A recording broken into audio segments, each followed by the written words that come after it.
Today,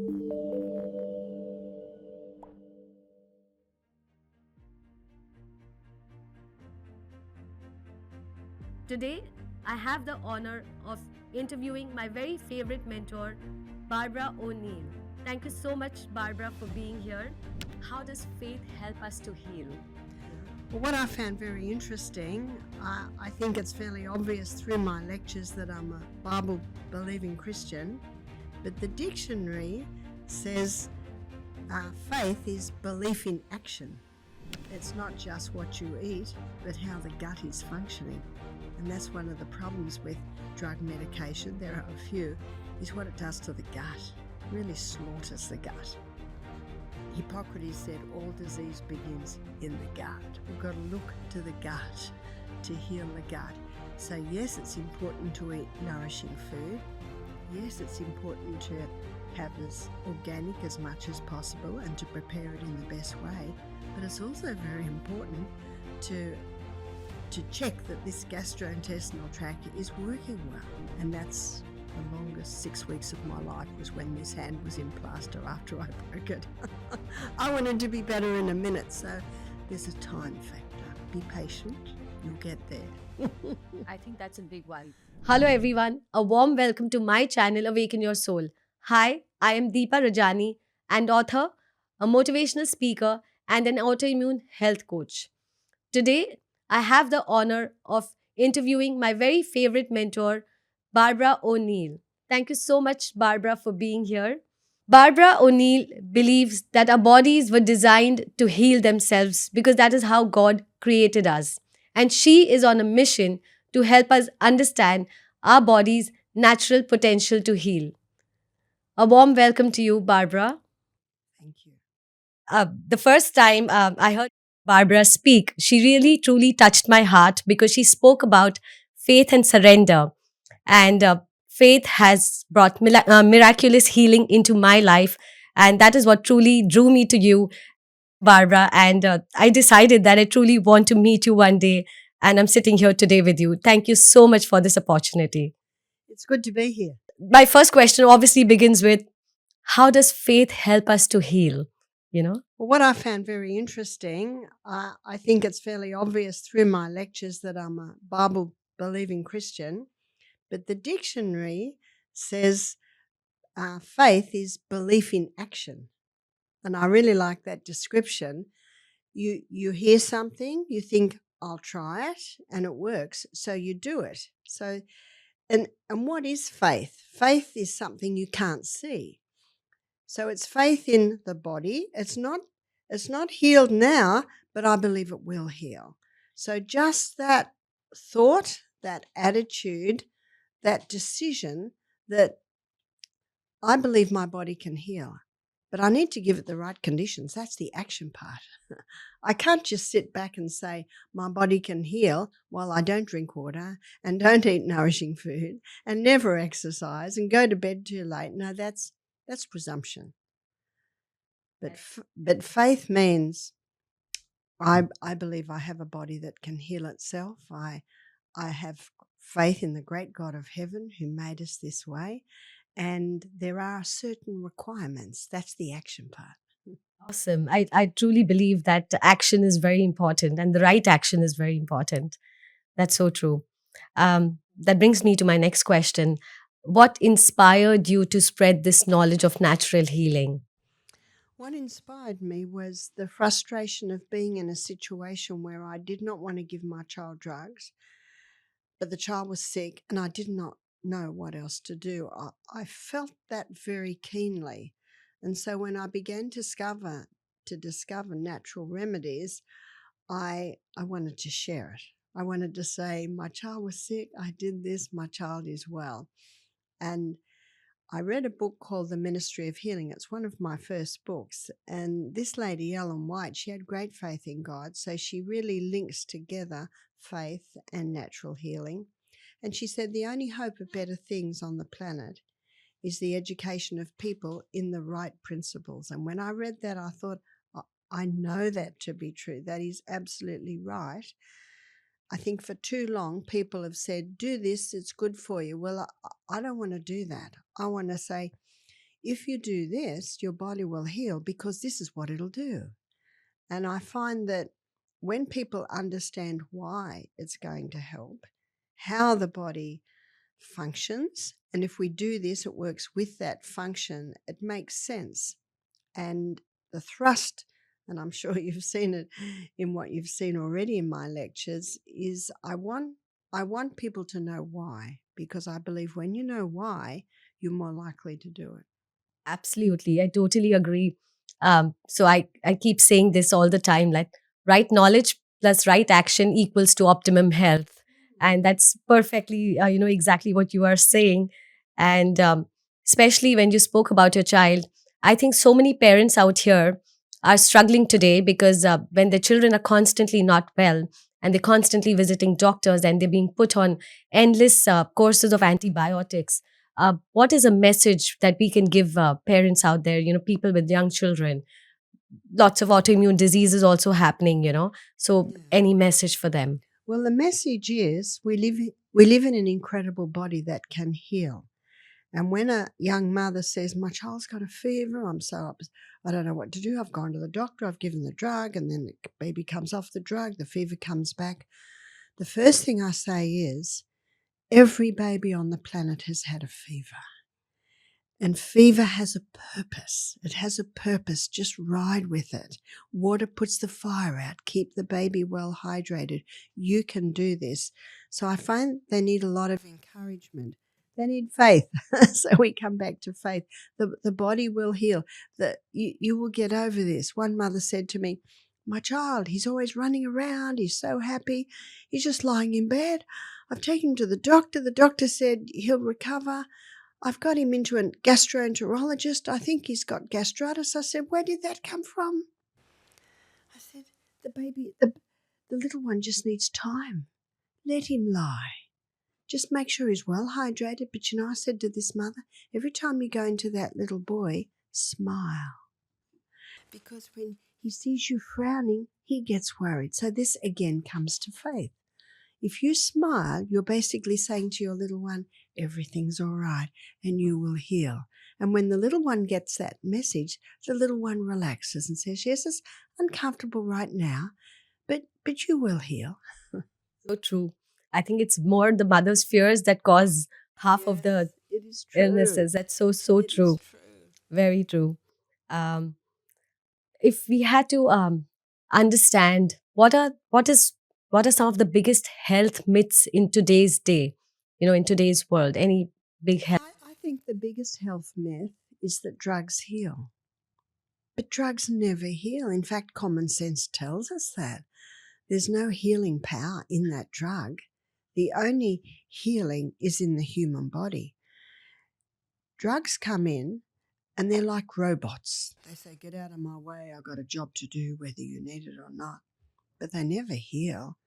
I think that's one of the biggest myths in health today. Absolutely. Medicines, I feel most of the times, are just suppressing symptoms instead of actually healing. So when I'm talking about digestion as a celiac health coach, I there's this saying that you are what you eat and how well you digest it. What are your views on that? It's absolutely right. It's not just what you eat, but how the gut is functioning. And that's one of the problems with drug medication. There are a few, is what it does to the gut. Really slaughters the gut. Hippocrates said all disease begins in the gut. We've got to look to the gut to heal the gut. So yes, it's important to eat nourishing food. Yes, it's important to have as organic as much as possible and to prepare it in the best way. But it's also very important to check that this gastrointestinal tract is working well. Absolutely. And when we hear every second person saying, I have a gut issue, I'm not digesting well, there's acidity, there's bloating.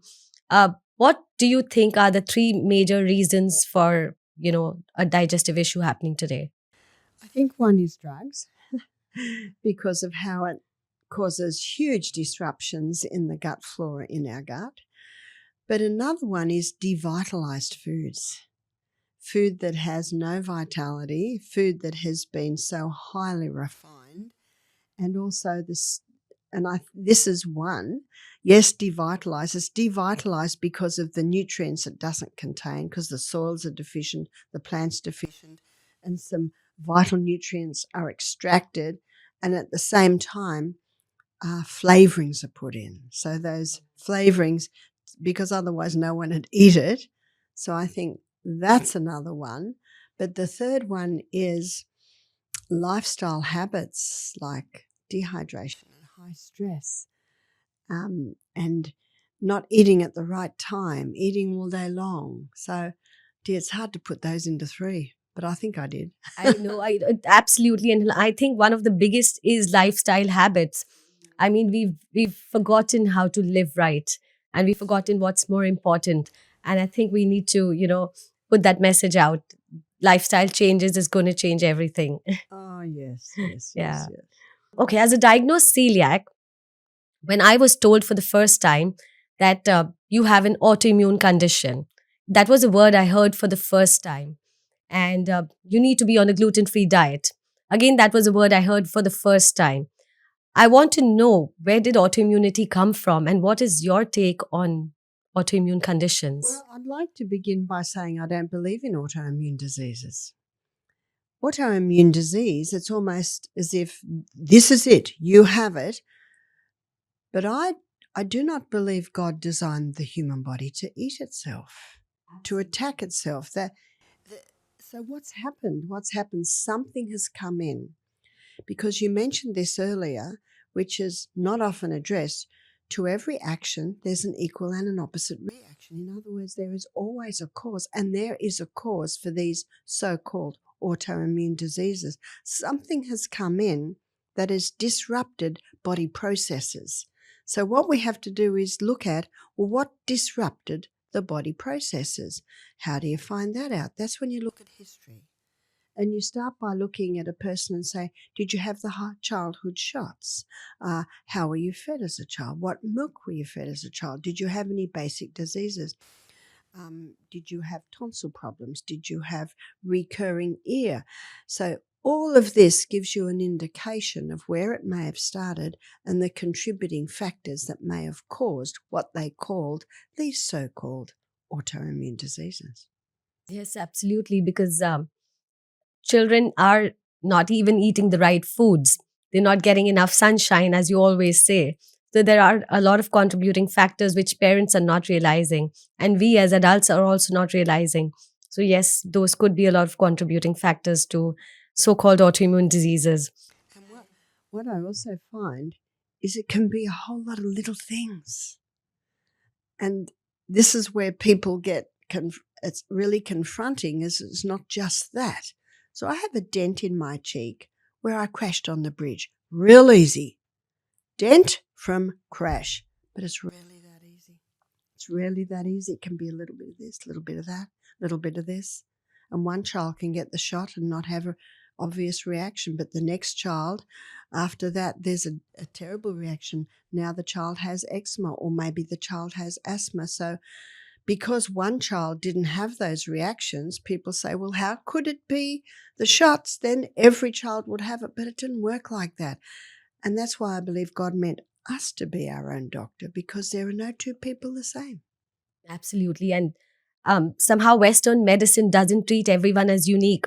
In fact, Western medicine fails to address the cause of disease.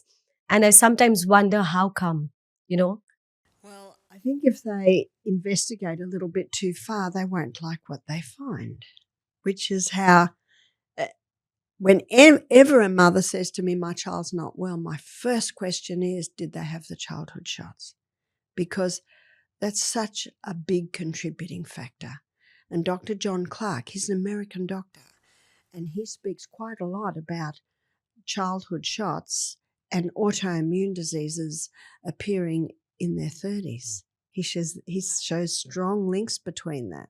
And how can we avoid getting those shots? I mean, because every parent is paranoid that if my child doesn't get those shots, then. Well, if a parent asks me, I say to them, I'm not going to tell you what to do. But what I will advise you do is investigate. Even just go to the chemist and get a printout of what's in those shots. You will not want to put formaldehyde and aluminium in your baby. And the other thing you can do is the person that's going to administer the shot say, would you please sign this piece of paper that you will be accountable or responsible if my child has a reaction? If every parent would do that, I doubt if many children would have the shots. I don't think so. I absolutely agree. I don't think anyone else is going to take accountability, and that would prevent a lot of challenges. That's so true.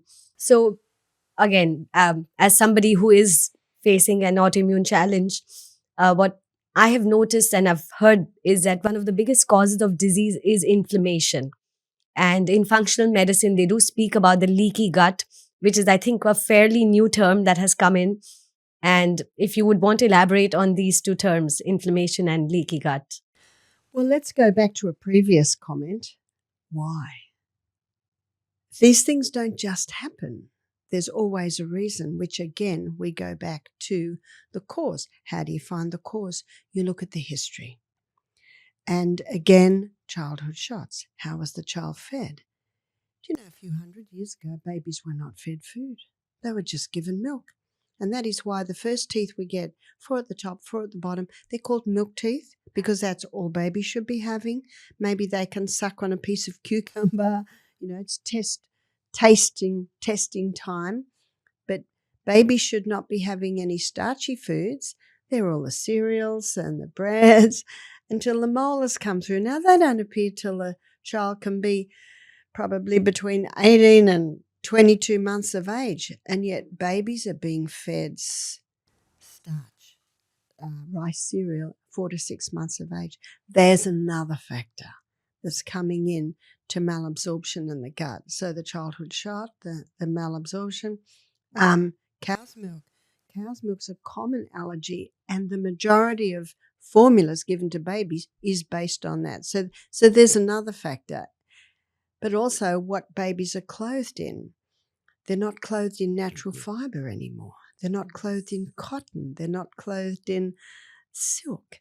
But what babies are being clothed in today is the chemical fabrics, nylon, polyester, acrylic. And again, based on fear, you must put your child in this because it's a fire retardant. What makes it fire retardant? It's chemicals. It's chemicals. Do you know, I believe that medicine today is based on fear and natural medicine is based on faith, and fear and faith are polar opposites. Absolutely. I think nothing heals better than faith. Like you rightfully said, we are using all the wrong materials, and what the body needs is the right raw materials to thrive. And that is the essence of maintaining good health. Can you elaborate on the importance of this? Absolutely. The body will heal if you give it the right conditions. So a man can buy an expensive car, and there's no way he'll put cheap petrol in there. There's no way he will not put water in there. And yet the body, not as much care is usually taken. We're putting all the junk inside. And expect the body to function. And when it gets sick, say, how did that happen? And that's why education is so important. So the basic conditions are we need to keep well watered. We need to be well slept. We need to be well nourished. We need to have sun every day. We need to move the body every day in exercise. That they are really the basic conditions. And I've coined them in the acronym Sustain Me. These basic lifestyle principles, if I implement them, will sustain me. And I actually have found that to be true. And so my latest book is called Sustain Me. Absolutely. Yesterday, the lecture was wonderful. I've made all my notes on what we heard about Sustain Me. Sustain Me is also an acronym, which, of course, you can read the book to know more. That brings me to my next question. In recent times, a lot of people are dying of sudden cardiac arrest. And very young people, I mean, not very old people, they seem to be absolutely hale and hearty. In fact, I lost both my parents to sudden cardiac arrest. And I have always wondered, what is the cause of that? It is no puzzle, but it's hidden. We're told it's cholesterol, but it's actually not true. And in my book, Sustain Me, I have a whole section on heart, and I quote many books: The Great Cholesterol Con, The Great Cholesterol Lie, The Great Cholesterol Hoax, The Great Cholesterol Deception. We're running out of words. The Great Cholesterol Myth. So Dr. Natasha Campbell McBride, her book's called Put Your Heart in Your Mouth, and she spends the first 3 chapters looking at all the environmental poisons that damage the arterial walls. And when those arterial walls are damaged, and it's little by little by little, that fabric softener, that the moisturizer, what I'm washing my hair in, the food I'm eating, the clothes I'm wearing, little by little, like the dripping tap on a stone, they're coming in and they're damaging the arterial wall, which demands to be repaired, and that's what cholesterol does.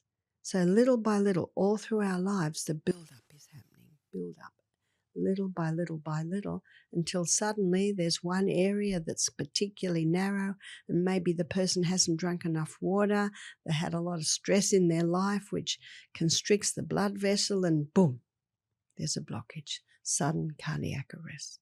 Wow.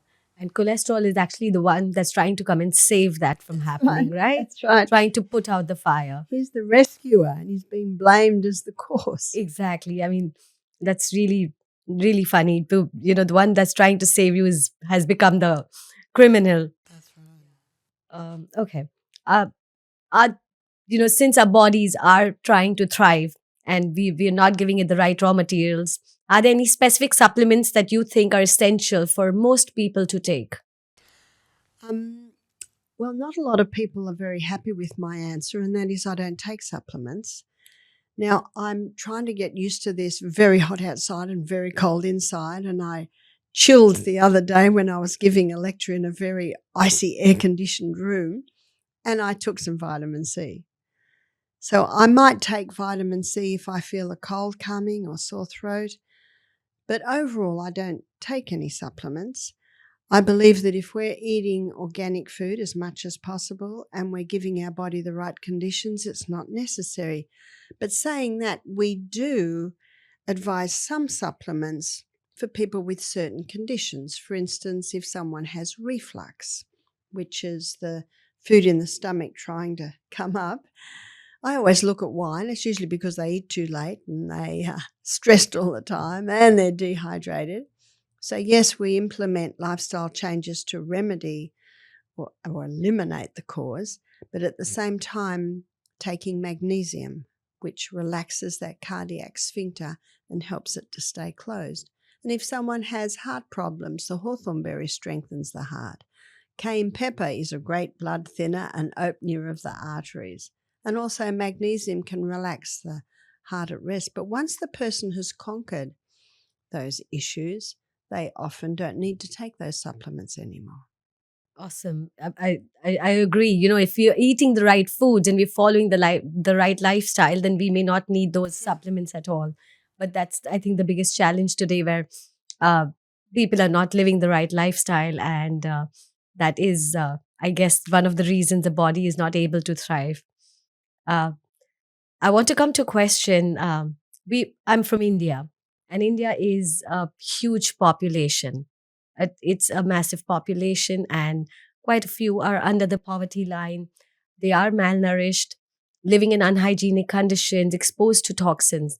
Um, is there any, and no knowledge about good health? So how can we make a difference or help people cope?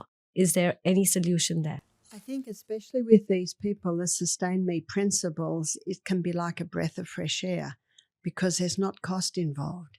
It's a matter of changing what you're eating. It's a matter of boiling your water. It's a matter of going to bed early. It's a matter of exercising every day and learning how to keep your environment clean.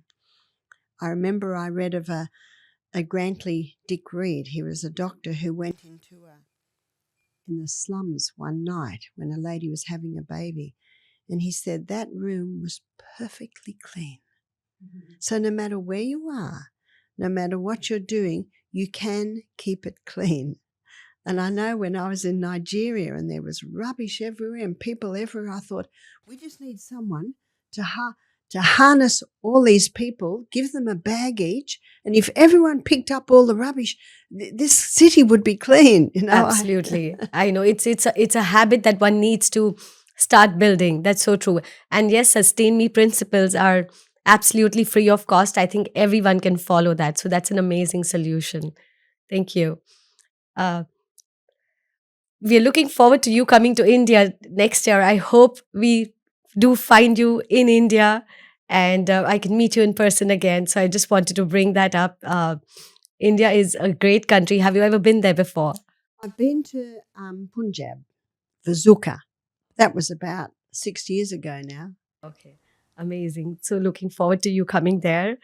I And love Indian food. oh, it's Very, amazing. very much. And there are so many alternatives for the celiac in the Indian food. Absolutely. My favorite is dosa and Absolutely. idli.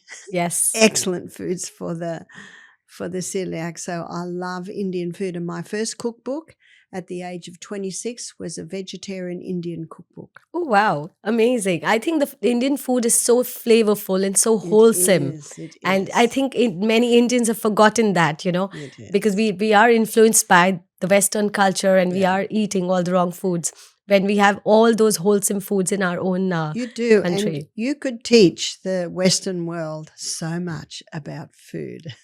Yeah, when I was studying functional medicine, I was studying it with a lot of Americans. And that's when I heard about SAD, the sad American diet.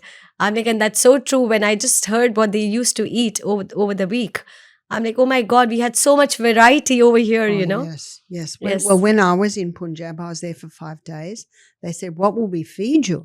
I said, "Dal." I love dal. So they would feed me dal for breakfast. I'd have my main meal about 3. I did that every day, had the 2 meals. So I had 10 dals, no two the same, different beans, different flavors. Maybe it would have been like that if I'd been there for another 5 days. Absolutely. And there's so much variety. We're spoiled for choice. That's so true. Okay, that brings me to a question about how the gut is connected to everything. This is something I never knew until I studied functional medicine, until I heard, of course, the Ayurvedic wisdom says the same thing, what Hippocrates says, that all diseases begin in the gut. And the gut is just connected to everything. And one of the biggest concerns I have seen in recent times is gut and skin issues. There's psoriasis, there's eczema, there's acne, so much. And what is causing that? Again, any message there? Well, what I think very interesting about the gut is it's an external environment. It's not part of our body. It's a hollow tube. And anything that goes into that hollow tube is not part of you or me until it gets out of the hollow tube and into the blood. And that's why it's so important, because if it's working well, our food will be broken down just right and it'll get into the blood. Right. And you mentioned earlier how often people with celiac, irritable bowel, they have no energy. They're always tired because they're not getting the nourishment out of their food. So we need to have a close look at that gut, and we need to know what breaks it down. Why isn't it functioning well? Well, there's a huge population of microorganisms in there, and every drug has a devastating effect, especially antibiotics, on those microorganisms. And so many people, I don't think I've met anyone other than my children who've gone through their whole life without having any antibiotics, without having drugs. And see, I always advise keeping away from oats if you have a compromised gut, because if it's high in lectins, if that gets into the blood, that increases the inflammation. And if you've got good gut flora, then the lectins can't get into the blood. So my 3 sons, they have oats for breakfast every day. They love them. They do well on them.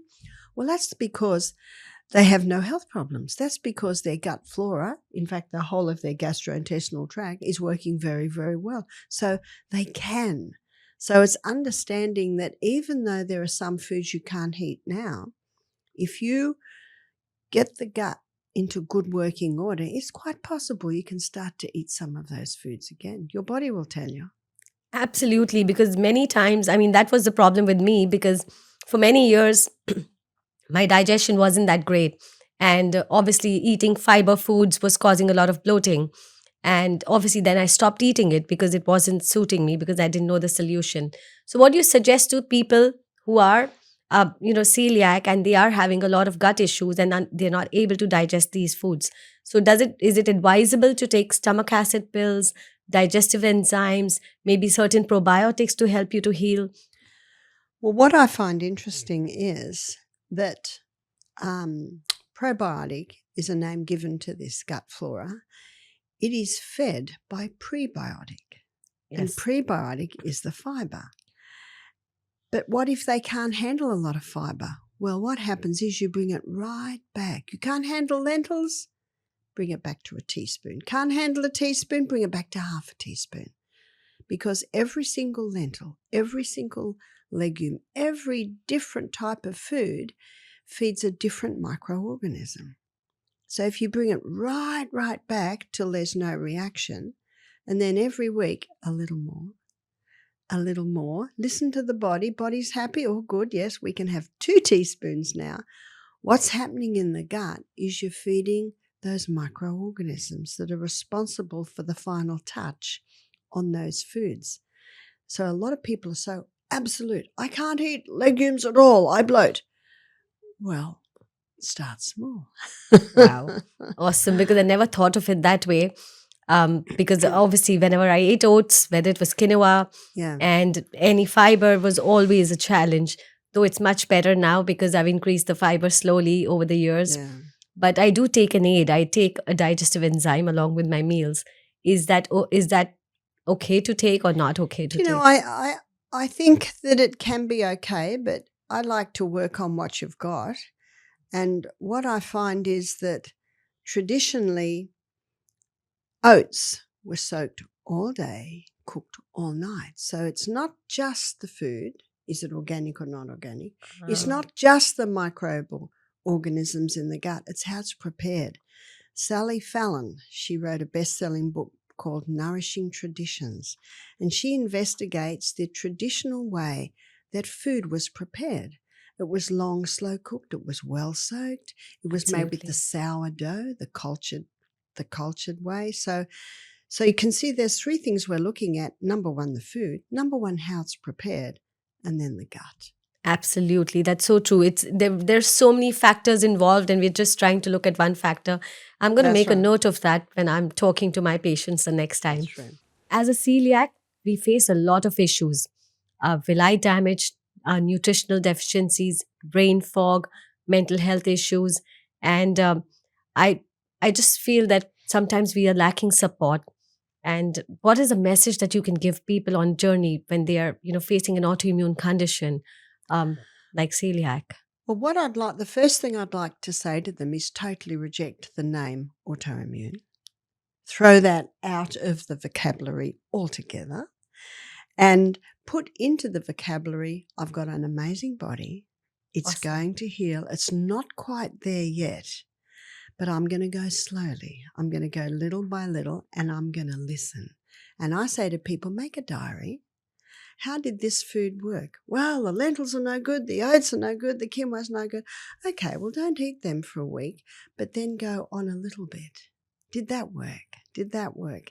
It's slowly, little by little. It's like my friend Jacqueline, who ate nuts all day, nothing else but nuts. She was in a situation where she had no choice.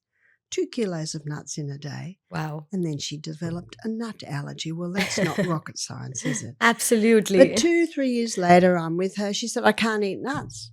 So I'm challenged by that. I said, try one. Absolutely. You can't be having 2 kgs. Try one. Absolutely. Now, even if she ate 6 or 8, she got a reaction. So I said, try one. One worked. A week later, she tried 2. Within 1 month, she could eat 5 to 6 nuts a meal. So I'm saying gently, slowly. My daughter Emma, when she was 5, she said, Mum, I'm going to grow up in a minute. Now, we know she didn't grow up in a minute. Well, you won't heal in a minute. I want to heal in a minute. I'm impatient. True. And that's the longest 6 weeks of my life was when this hand was in plaster after I broke it. Oh my God. I wanted to be better in a minute. So there's a time factor. Be patient. You'll Absolutely. get there. I think that's a big one. Time heals.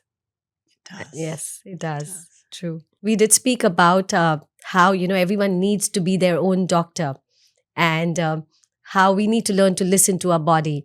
And this is a very important message, I think, for the people out there, that they need to understand this. What would the message be that you would give them? I think part of being your own doctor is documenting your case. Write down. It doesn't have to be intensive, but make a food diary. And maybe after a week, you'll look back and go, well, look at that. It was that food that was in every meal. Let's try stopping it. Because your body can tell you what no man can tell you. No test can tell you. No man, not even the best specialist in the whole wide world, can tell you what your body can tell you. Please listen. It's very Absolutely. frustrating when a doctor won't listen to you. Please listen. And documenting your case will tell you what doesn't work today. Well, try half dose next week. Half dose doesn't work. Try a quarter of a dose. And little by little, your body will heal. Trust it. Have faith in it. I'm going to get there. Remember Emma, she's going to grow up in a minute, but it took her another 10 years to grow up. Absolutely. That brings us to the last question for today. What, according to you, is the perfect diet for everyone? Well, that's a difficult question because different people handle different things. I think the perfect diet is the diet that your body says to you, I like this. But I like to go to the Garden of Eden diet where God said, behold, I've given you every herb-bearing seed. That's legumes, nuts, seeds, grains. So there's a variety there, and they are all high in fiber, protein, and fats. But the amount that you need, that's the fine-tuning is yours. And we need to eat fruits and vegetables every day. Some fruits will work, some won't. Some vegetables will work, some won't. So it's really a variety. And also looking at how many fibers are in your meal, because every fiber feeds a different microorganism. So aim at having variety, but the fine-tuning is yours. The perfect diet for you is the diet that works for you. Awesome. Thank you so much. I think that's amazing knowledge when it comes to diet, adding fiber being one of the most important aspects of a diet that we forget. Uh, I think that brings us to the end of today's session. Thank you so much, Barbara, for the honor of interviewing you today. I'm sure this was an enlightening session for our viewers and me. I truly believe that God gave us a miraculous way to heal, and if only we can learn to stop and listen to our bodies, we can all heal miraculously. Thank you so much. Thank you.